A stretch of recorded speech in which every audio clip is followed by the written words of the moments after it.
पे बात करेंगे कि कैसे आपको प्रीलिम्स की स्ट्रेटेजी फॉलो करना है, कैसे आपको स्मार्टली वर्क करना है, कौन सी बुक को फॉलो करना है, किस तरीके से एग्जाम में क्वेश्चन को सॉल्व करना है, कैसे चीजों को आप हैंडल करोगे एग्जाम में, हाँ कौन सी बुक्स में किस बुक का कौन सा चैप्टर आपके लिए अनिवार्य है। तो ये सब चीजों के बारे में हम थोड़ा सा ध्यान से सुनिएगा। मैं ज्यादा आप लोगों का टाइम नहीं लूंगा, कम टाइम में, बोलते हैं ना शक्तिमान बोलता है ना, छोटी छोटी लेकिन मोटी बातें, तो आज मैं वही आपको बताने जा रहा हूँ कि छोटी छोटी लेकिन थोड़ी सी मोटी बातें, राइट।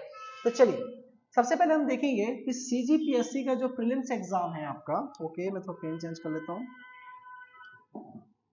सीजीपीएससी का जो प्रीलिम्स का एग्जाम है वो आपको पता है कि टोटल 2 पार्ट में आता है, पेपर 1 और पेपर 2, राइट। पेपर 1 और पेपर 2, और आप देख रहे हो कि लगातार इसमें जो हमेशा जो मार्क्स रहे वो कितने रहे, 200 मार्क्स के पेपर रहे, और पेपर 2 भी आपका कितना रहे, 200 मार्क्स में, ठीक है। 200 मार्क्स में आपको पता होना चाहिए कि टोटल 100 क्वेश्चंस आएंगे, और पर क्वेश्चन रहेगा जो रहेगा वो रहेगा कितना, 2 मार्क्स का। और हर एक गलत क्वेश्चन करने पे या किसी प्रकार से अगर क्वेश्चन आपका गलत होता है तो उस क्वेश्चन में आपका टोटल मार्क्स जो डिडक्ट होगा वो होगा 1/3। 1/3 मतलब कितना हो जाएगा, 0.666 मार्क्स, अप्रोक्सीमेटली 0.66 मार्क्स आपका क्या हो जाएगा, डिडक्ट हो जाएगा, राइट।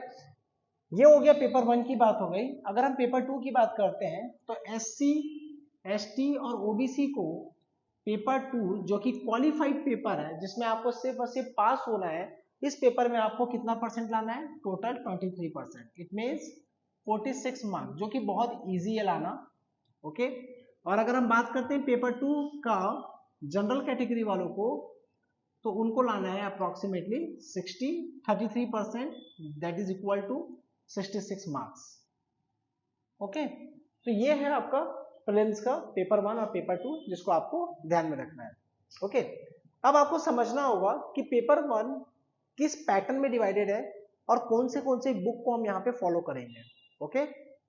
चलिए तो अगर हम बात करते हैं पेपर 1 में, बेसिकली अगर हम वेटेज देखेंगे, हर साल का जो वेटेज है उसको हम पहले 2 भाग में डिवाइड कर लेते हैं। एक होता है तुम्हारा छत्तीसगढ़ का पोर्शन जो कि एग्जाम में पूछा जाएगा, और एक होता है तुम्हारा इंडिया जीएस का पोर्शन, ओके। छत्तीसगढ़ का पोर्शन और आपका इंडिया जीएस का पोर्शन, ओके। तो छत्तीसगढ़ के पोर्शन में टोटल 50 क्वेश्चन पूछा जाएगा स्ट्रेट फॉरवर्ड, ओके, जो कि 50% होगा टोटल पेपर का। और अगर हम इंडिया जीएस की बात करेंगे तो ये भी होगा तुम्हारा 50%, जो कि कितना होगा, 50 क्वेश्चंस, ओके। तो दोनों कितने कितने क्वेश्चन हो जाएंगे, 50 क्वेश्चन जीएस में, 50 क्वेश्चन छत्तीसगढ़ में। हो सकता है कई बार ऐसा भी हुआ है 48 49 का रेशियो चला है, यहाँ अगर 48 पूछ दिया तो वहां 52 पूछ दिया, ऐसा चलता है। बट हम इतना ऑन एन एवरेज लेके चल रहे हैं कि 50 यहाँ से पूछेगा और 50 यहाँ से पूछेगा, ओके। अब ध्यान देना है कि सीजी वाले जो पोर्शन है उसमें आपको ज्यादा कुछ फॉलो नहीं करना है। देखो मार्केट में आप सभी को पता है कि बुक चल रही है, ठीक है, और जहां तक मेरा एनालिसिस है मैक्सिमम टाइम में जो क्वेश्चन में पूछा भी जा रहा है वो क्या हो रहा है कि उसी बुक से पूछा जा रहा है, राइट। मैं कोई डिनाई नहीं करूंगा, ठीक है, कि मैं ये नहीं बोलूंगा कि वो बुक बेकार है या नहीं। हमको एग्जाम निकालने से मतलब है, अगर मेरा पड़ोसी भी मेरे को ऐसा बुक ला के देगा ना जिससे मेरा एग्जाम निकल सके तो मैं उसको भी फॉलो करूंगा। डजंट मैटर कि कौन सा कम्युनिटी निकाल रहा है, कौन सा कंपटीशन वाला निकाल रहा है, हमको उससे मैटर नहीं करता, हमको एग्जाम निकालने से मतलब है। तो सिंपल सी बात है, आपके पास सबको पता है जो मार्केट में बुक चल रहा होगा उसको डेफिनेटली आप लोग फॉलो कर सकते हो। हाँ, लेकिन कई लोगों का ये क्वेश्चन आता है यहाँ पे कि सर हम इतना फॉलो करने के बाद भी ये बुक में हमारा क्या इश्यू आ जाता है। एक मैं पानी पी लेता हूँ ना, ठीक है, सॉरी फॉर द डिस्टर्बेंस, थोड़ा सा पानी पी रहा था, ठीक है। तो कहने का मतलब ये है कि आप सभी ने बहुत सारे इन कुछ बुक्स के बारे में सुना होगा जो मार्केट में काफी प्रचलित है और ये मार्केट में काफी चल भी रही है। लेकिन कई लोगों का ये डाउट आता है कि सर इस बुक से हम लोग पढ़ते तो है लेकिन हम लोग फिर भी छत्तीसगढ़ के पोर्शन को कवर नहीं कर पाते। तो कहने का मतलब ये है कि मैं हमेशा बोला हूँ कि आपको हार्ड वर्क नहीं करना है, आपको स्मार्ट वर्क करना है, ठीक है। तो कहने का मतलब ये है कि जब भी आप छत्तीसगढ़ का पोर्शन पढ़ते हो इसके लिए आपको रिवीजन बहुत जरूरी है, क्योंकि सिलेबस इतना वास्ट है, डेटा इतना ज्यादा है इसमें कि आपको बहुत टफ हो जाता है चीजों को हैंडल करना, चीजों को याद करना। तो उस केस में क्या होता है कि जब हम एग्जाम हॉल में बैठते हैं तो हम उन क्वेश्चंस को बिल्कुल भी अप्रोप्रिएटली सॉल्व नहीं कर पाते, जिसकी वजह से हमारे क्या होते हैं, क्वेश्चन गलत होते हैं और हमको लगता है कि जिस पर्टिकुलर बुक से या नोट से हम पढ़ के आए वहां से क्वेश्चन नहीं आया है। ठीक है, फॉर एग्जाम्पल अगर मैं आपको बोलूंगा तो कम से कम 15 से 20 question on an average economic survey से रहता ही है, किसी न किसी तरीके से आप देखोगे तो। ठीक है, इकोनॉमिक सर्वे से छत्तीसगढ़ जो इकोनॉमिक सर्वे जो गवर्नमेंट ऑफ इंडिया जो निकालता है उसी सर्वे से रहता है। तो आपको ध्यान में रखना है कि इकोनॉमिक सर्वे का भी जो पार्ट है उसको आप अच्छे से करोगे। ठीक है, ये मैं एक टाइम के बता रहा हूँ, ये 2018 की बात बता रहा हूँ जहां से 15 से 20 क्वेश्चन आया था, हो सकता है अभी ऊपर नीचे हो सकता है। ठीक है, लास्ट टाइम तो फिर भी कम ही आया था इकोनॉमिक सर्वे से। तो कहने का मतलब ये है कि हमको जब हमको पता है कि यहाँ से on an average 5 to 6 question आ रहे हैं तो डेफिनेटली हमको अच्छे से करना पड़ेगा। तो आपको अभी से जो प्रिपरेशन करना पड़ेगा वो क्या करना पड़ेगा, गवर्नमेंट के ऑफिशियल वेबसाइट चले जाओ और आपको किसी का भी बुक को फॉलो करने की जरूरत नहीं है। यहाँ पे गवर्नमेंट के ऑफिशियल वेबसाइट से जाओ, वहां से निकालो, चैप्टर वाइज पढ़ना चालू करो और प्रॉपर वहां से डेटा निकाल के खुद के नोट्स तैयार करो। अगर मैं बोलूंगा एजुकेशन सेक्टर में इंडिया का क्या सर्वे है, छत्तीसगढ़ का क्या सर्वे है, सॉरी, तो वहां पे आपको क्या करना पड़ेगा, गवर्नमेंट के ऑफिशियल वेबसाइट से निकालो। हेल्थ सेक्टर में बोलूंगा वहां से निकालो।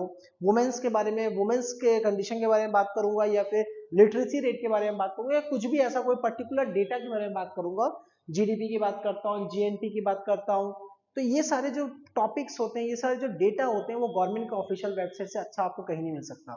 ठीक है, तो किसी को जरूरत नहीं है फॉलो करने का। आपको क्या लगता है जो बड़े बड़े इंस्टीट्यूट वाले जो निकालते हैं, इस बुक को निकाल रहे हैं, उस बुक को निकाल रहे हैं, तो बुक से वो भी वहीं से ही उठा के लाएंगे। ठीक है, तो वो अगर आपको ला के दे रहे हैं तो इतना, इसका मतलब ये है ना कि आप उनका बना बुनाया खाना खा रहे हो ना, आपको पता थोड़ी है कि उस खाने में क्या मिला हुआ है। जब तक आपको ये नहीं पता चलेगा कि जब अगर मैं आपको सपोज खाना खिलाता हूँ और उस खाने में मैं ऐसा जगह बना के लाता हूँ खाना जहाँ पे चूहा है, जो डॉग्स वहीं पे है, और आपको खाना खिला दूंगा, आपको पता नहीं चला तो आप खा लोगे। लेकिन जब आपको पता चलेगा कि यार ये कितना गंदे तरीके से खाना को बनाया जा रहा है, तो आप कभी खाओगे क्या? नहीं ना। सेम सिनारियो आपके साथ यहाँ पे भी है। जब आपको कोई नोट्स लाके परोसता है ना सामने में, तो आपको बड़ा मजा आता है करने में, लेकिन जब आप उसको देखोगे कि आप वो बंदा वहीं से ला रहा है गवर्नमेंट का ऑफिशियल वेबसाइट से, बस चीजों को काट दे रहा है, तो कितना आपको अननेसेसरी आपको लगता नहीं कि हो सकता है वो उस पॉइंट को काट दिया होगा जो आपके एग्जाम के पॉइंट ऑफ व्यू से इंपॉर्टेंट है। तो अपने नोट्स पे बिलीव करो, अपनी चीजों पे बिलीव करो और उसी के अकॉर्डिंग अपने नोट्स को तैयार करो इकोनॉमिक सर्वे का। और अभी राइट टाइम है, अभी से पढ़ना चालू कर दो। भूल जाओ दशहरा वशेरा, ये सब हर साल आते हैं। आपको लगता नहीं कि दशहरा हर साल आते होंगे? हर साल आते हैं। क्या गरबा हर साल नहीं आता? हर साल आता है। लेकिन देखो, भक्ति भावना अपनी जगह है, लेकिन साथ में आपका कर्म ही आपको आपके लक्ष्य तक पहुंचाएगा। और आपका कर्म क्या है? अभी इस एज में आपका सिर्फ और सिर्फ एक ही कर्म है, और आपका एग्जाम क्वालिफाई करना। राइट। अब मैं कई लोगों को देखता हूँ कि गरबा की तो ऐसी तैयारी करते हैं, लेकिन एक दिन भगवान का मंदिर नहीं गए होंगे वो लोग, और गरबा की तैयारी ऐसे करेंगे जैसे कि भाई पता नहीं पूरा साल भर से गरबा करने तैयार कर रहे हैं, पूरा प्रैक्टिस करेंगे, डांसर आएंगे। ठीक है, और उन्हीं बच्चों से ये बोलो कि 2 मिनट अपने पिताजी और अपनी माताजी के साथ बैठ जाए, तो वही बच्चे या फिर वही लोग अपने माँ बाप के साथ बैठने के लिए शर्माएंगे या फिर उनके साथ बैठने के लिए हिचकिचाएंगे। राइट। तो कहने का मतलब है कि ये दुनिया जो है ना बहुत दिखावे की हो गई है, तो आपको भी दिखावे के चक्कर में नहीं जाना है। आपको क्या करना है, आपको अपने लक्ष्य पे बिल्कुल भी, इस लक्ष्य को बिल्कुल भी आप क्या करना है, हासिल करना है। और ये लक्ष्य तभी हासिल होगा जब आपके कर्म अच्छे होंगे। कर्म हमारा क्या है? एज अ इस युवा अवस्था में, इस एजुकेशन टाइम पे हमारा जो कर्म है वो हमारी पढ़ाई है। राइट। चलिए, तो कहने का मतलब ये है कि आज हम लोग जो बात करते हैं, ठीक है, आपके पास जो बुक है आप उसको भी फॉलो कर सकते हो, लेकिन इकोनॉमिक सर्वे के केस में आप प्रॉपर गवर्नमेंट का ऑफिशियल वेबसाइट जाओगे और वहां से कवर करोगे। ठीक है। दूसरा इंपॉर्टेंट है करंट अफेयर। करंट अफेयर का मैं पीएससी के नोटिफिकेशन के बाद हर हफ्ते मैं आपके लिए करंट अफेयर लाऊंगा, छत्तीसगढ़ का करंट अफेयर। ओके, तो आपको घबराने की जरूरत नहीं है, कोई भी बुक के पीछे भागने की जरूरत नहीं है। मैं अवेलेबल रहूंगा। मैं डेफिनेटली डेली आपको सीरीज बना के दूंगा जिसमें आपको पूरा ऑब्जेक्टिव के साथ, जिसमें इंडिया का करंट अफेयर करेंगे हम हर दिन 10 क्वेश्चन, छत्तीसगढ़ के करंट अफेयर करेंगे हर दिन 10 क्वेश्चन, और इस प्रकार से मेरी करंट अफेयर की जिम्मेदारी मेरी है। आप बोल देना कि सर आपकी जिम्मेदारी है, आप कराओ, हम नहीं जानते। राइट। तो आपको इन चीजों को भी बिल्कुल भी डेफिनेटली फॉलो करना है। अब आगे बात करते हैं छत्तीसगढ़ के बारे में, तो ये हो गया, और बाकी आपको ठाकुर सर और भी बता देंगे, जो हमारे एक्सपर्ट है, जीएस एक्सपर्ट ठाकुर सर है, वो आपको और भी बताएंगे छत्तीसगढ़ के बारे में। मैं डायरेक्टली आपके पास आता हूँ इंडिया के बारे में बात करने के लिए, ठीक है। चलिए, तो अगर मैं इंडियन जीएस की बात करता हूँ तो मैं 3-4 टॉपिक सब्जेक्ट पे मैं बहुत ज्यादा फोकस करूंगा। पहला आ जाएगा मेरा हिस्ट्री, फिर आ जाएगा तुम्हारा ज्योग्राफी, फिर आ जाएगा तुम्हारा पॉलिटी, फिर आ जाएगा इकोनॉमिक्स, फिर आ जाएगा आपका करंट अफेयर, फिर आपका आएगा एनवायरमेंट, और क्या लास्ट में आएगा आपका साइंस एंड टेक, ठीक है, साइंस एंड टेक। देखो अभी तो मैंने ऐसे ही रैंडम लिख दिया हो, लेकिन मैं आपको बताऊंगा कि कहाँ पे कितना इंपॉर्टेंट है। देखो जब भी आप हिस्ट्री का पार्ट करोगे, यूपीएससी में मेरा हिस्ट्री ऑप्शनल था, इसलिए मैं आपको बहुत अच्छे से बता पा रहा हूँ, बता पाऊंगा भी, और आने वाले समय भी अगर आपको हिस्ट्री में कोई भी डाउट होगा तो आप मेरे को डेफिनेटली पूछ सकते हो। हिस्ट्री के केस में आपको मैं सिर्फ 2 चीज करने बोलूंगा। पहला, आपको हिस्ट्री में क्या करना पड़ेगा, एंशिएंट हिस्ट्री करना पड़ेगा, क्लास 11th की एनसीईआरटी और 12th क्लास की एनसीईआरटी। तो ये तुम्हारा हो गया हिस्ट्री का पोर्शन, जिसमें आपको 11th क्लास का, ठीक है, एनसीईआरटी करना है, और 12th क्लास का आपको कौन सा करना है, विपिन चंद्र। और विपिन चंद्र ये वाला तुम्हारा शर्मा जी का बुक, ठीक है, और दूसरा वाला कौन सा बुक है आपका, विपिन चंद्र का बुक, जो कि आपका 12th क्लास का एनसीईआरटी है। ओके, बस हो गया कवर। अब क्या करना है, ज्योग्राफी के केस में आपको क्या करना है, 2 बुक पढ़ना है आपको। पहला हो जाएगा तुम्हारा 11th क्लास का फिजिकल ज्योग्राफी, ठीक है, उसके बाद 12th क्लास का इंडियन ज्योग्राफी, ठीक है, इंडियन ज्योग्राफी। आप बोलोगे sir human geography, human geography का मैं नोट्स अपने टेलीग्राम चैनल पे डाल दूंगा, उतना ही पढ़ना जितना मैं टेलीग्राम में डालूंगा, ठीक है। बाकी आपको 11th क्लास का फिजिकल ज्योग्राफी करना है और 12th क्लास का इंडियन ज्योग्राफी। और एक और बुक मैं आपको बताना चाहूंगा ज्योग्राफी के केस में, geography geography through through map. ये बुक आता है नैनो, केबीसी नैनो का आता है, ठीक है, केबीसी नैनो का बुक आता है। इस बुक को फॉलो करो, तुमको दुनिया की कोई ताकत नहीं रोक सकती ज्योग्राफी में एक्सपर्ट बनने के लिए, अगर ये पढ़ लिए और ये रट लिए पूरा तो, ठीक है। तो ये बुक आई थिंक मेरे पास होगी, तो मैं आपको दिखाता हूँ, शायद मेरे पास है यहाँ पे ये बुक, ठीक है। ये जो मेरे पास बुक है आप देख सकते हो, दिशा पब्लिकेशन की बुक है, और दिशा पब्लिकेशन की master in geography through map है। तो इस बुक को आप फॉलो कर सकते हो प्रॉपर, और कोई प्रॉब्लम नहीं है, बुक को बिल्कुल फॉलो करो। जितना बुक पढ़ने का आदत बनाओगे उतना आपके लिए ज्यादा हेल्प होगा आपके एग्जाम को क्वालिफाई करने के लिए। ओके, ये रही आपकी ज्योग्राफी की, ये हो गई आपकी हिस्ट्री की। अब बात करते हैं पॉलिटी की, बात करते हैं। देखो मैं हर सब्जेक्ट में बेसिक की बात कर रहा हूँ, क्योंकि जितना आपका बेसिक स्ट्रांग होगा उतना ज्यादा आपके चांसेस बढ़ जाएंगे एग्जाम को क्वालिफाई करने के लिए, राइट। अगर मैं आपको बोलता कि एक काम करो, एनसीईआरटी मत पढ़ो, तुम लोग सीधा क्या करो, स्पेक्ट्रम पढ़ लो, तो आपको कुछ समझ में नहीं आएगा कि स्पेक्ट्रम में पढ़ना कहाँ से है, चालू कहाँ से करना है। 4 पेज पढ़ोगे बोर हो जाओगे, ठीक है। अगर आपको कभी ये लगे कि सर हमको 11th क्लास का एनसीईआरटी नहीं समझ में आ रहा है प्राचीन भारत का, तो तुम क्या करना, 11th जो है वो एशियन का है ना, प्राचीन भारत का, तो तुम क्या करना, 6वीं और 11वीं को एक साथ पढ़ना प्राचीन भारत के लिए, और 8वीं क्लास की और 12वीं क्लास की आधुनिक भारत के लिए एक साथ पढ़ना। मैं मध्यकालीन भारत को आपको इसलिए मना कर रहा हूं पढ़ने का, क्योंकि वो ऐसा सब्जेक्ट है जिसमें आएगा तो आएगा क्वेश्चन, नहीं आएगा तो बहुत कम चांसेस है पूछने का।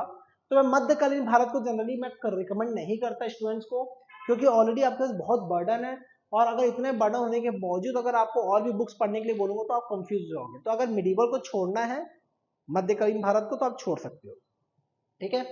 अब रही बात पॉलिटी की, ठीक है। ज्योग्राफी के भी केस में अगर आपको लगता है कि आपको और बेसिक जानना है, तो 11th 12th से पहले 6th 7th और 8th की एनसीईआरटी कवर कर लो, आप और एक्सपर्ट बन जाओगे इन चीजों में। तो देखो अभी मैं इसलिए बता रहा हूं, आज मैं आपको इसलिए बता रहा हूं इन सब चीजों को करने के लिए, क्योंकि आपको अगर क्वालिफाई करना है एग्जाम पीएससी का, तो आपको इतने बेसिक बुक्स पढ़ने पड़ेंगे, और अभी राइट टाइम है पढ़ने का। अगर आप दिसंबर तक भी इन सभी एनसीईआरटी को कवर करोगे, तब भी आप आराम से एग्जाम को क्वालिफाई करने में सक्षम हो जाओगे, ठीक है। रही बात पॉलिटी की, बात करते हैं। पॉलिटी में आपको क्या करना है, 11th क्लास का बुक पढ़ना है एनसीईआरटी, ठीक है, 11th क्लास का एनसीईआरटी करना है, ठीक है।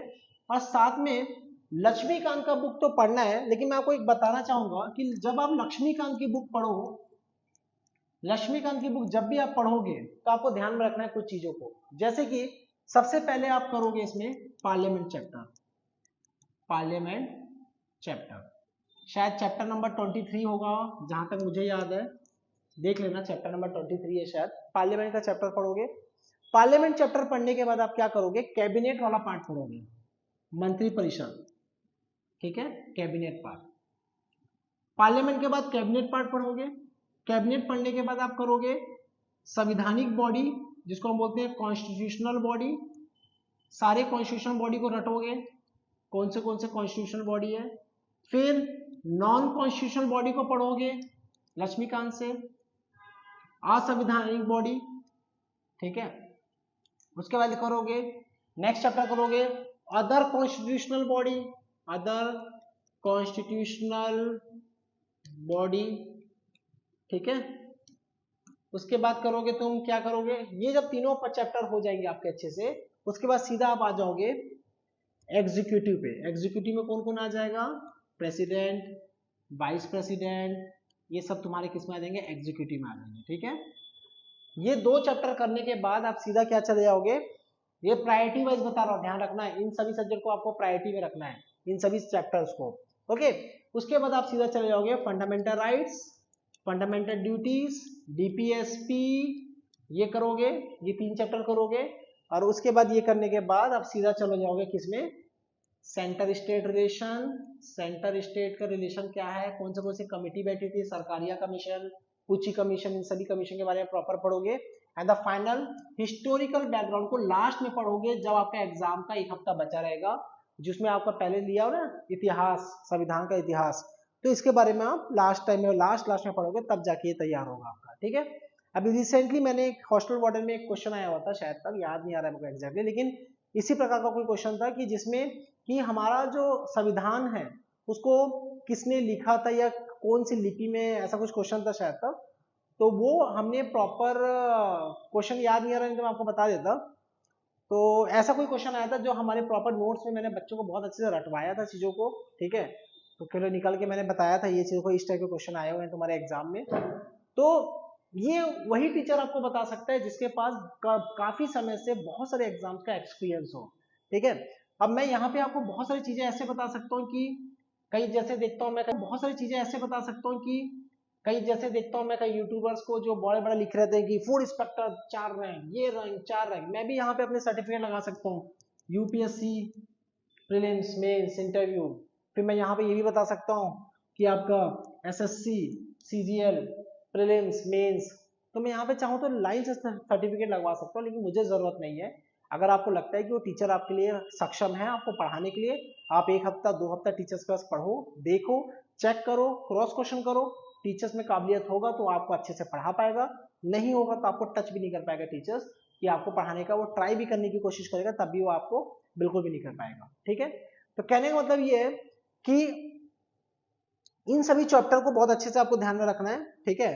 और उसके बाद क्या करना है, मैक्सिमम आपको ऑब्जेक्टिव सॉल्व करना है, ठीक है। मैं बताऊंगा ऑब्जेक्टिव कहां से करना है। तो लक्ष्मीकांत की बुक का एक ऑब्जेक्टिव आता है, लक्ष्मीकांत की अपने बुक का हर चैप्टर वाइज ऑब्जेक्टिव बनाया हुआ है, तो उसी ऑब्जेक्टिव को आपको यहां से क्या करना है, सॉल्व करना है, ठीक है, ऑब्जेक्टिव्स को। तो ये आपको ध्यान में रखना है। अब बात करते हैं नेक्स्ट हमारा कौन सा टॉपिक हो गया, चलिए पॉलिटी के बाद बात करते हैं साइंस एंड टेक में, ठीक है।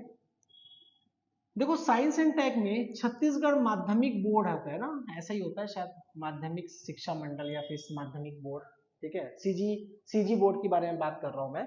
सीजी बोर्ड का 10वीं क्लास का जो साइंस का बुक होता है, ठीक है, और थोड़ा सा उससे अप लेवल का एक 11th या 12th का अगर पढ़ना है तो पढ़ सकते हो, या फिर एनसीईआरटी मैं नहीं बोलूंगा यहाँ पे पढ़ने के लिए, लेकिन 10th क्लास का इमरजेंसी के केस में आप 10th क्लास का साइंस का बुक पढ़ सकते हो सीजी बोर्ड का, और बचा हुआ 11th और 12th का थोड़ा सा बेसिक देख सकते हो based on the previous year question paper, ठीक है।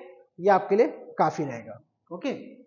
चलिए अब बात करते हैं नेक्स्ट, साइंस एंड टेक में ज्यादा से ज्यादा आप कोशिश करना कि प्रीवियस ईयर क्वेश्चन पेपर को चेक करना, व्यापम के और पीएससी के, और उसी के अकॉर्डिंग पढ़ने की कोशिश करना, ओके।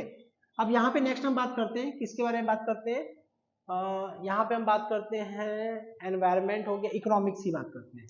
देखो इकोनॉमिक्स तो मैक्सिमम केस में जब भी जीएस का पूछना होता है तो बहुत ही कम पूछता है, सीजी वाला एक आधी क्वेश्चन पूछता है, क्योंकि वो मैक्सिमम इकोनॉमिक्स वाला क्वेश्चन ना इकोनॉमिक्स सर्वे से कवर कर लेता है छत्तीसगढ़ वाला, ठीक है। तो यहाँ से अगर क्वेश्चन कुछ बनता है तो जीडीपी जीएनपी वाला बनेगा क्वेश्चन। अगर जीडीपी जीएनपी से नहीं बनता तो वो करंट अफेयर बेस्ड क्वेश्चन पूछेगा, करंट अफेयर बेस्ड क्वेश्चन पूछेगा, अदरवाइज नहीं पूछेगा, ठीक है। तो ये हो गया तुम्हारा इकोनॉमिक्स का, ये हो गया तुम्हारा साइंस एंड टेक का।